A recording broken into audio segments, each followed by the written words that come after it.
All right, it's Tuesday. We've just completed this Universal 8000 FP. It's got the aluminum ramps, the caster kit, 3 drip trays, jack tray, and got some cool cars to show you here.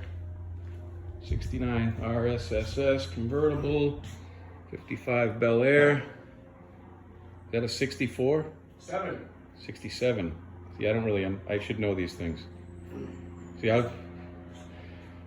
we drove Volkswagen Beetles. We didn't have any money when we were growing up.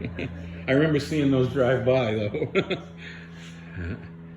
But yeah, ideal for storage. See, if you have a solid frame car like that Chevy, that can go up like that. But if you have the Corvette definitely has to be on a lift, because the Corvette might change shape a little bit.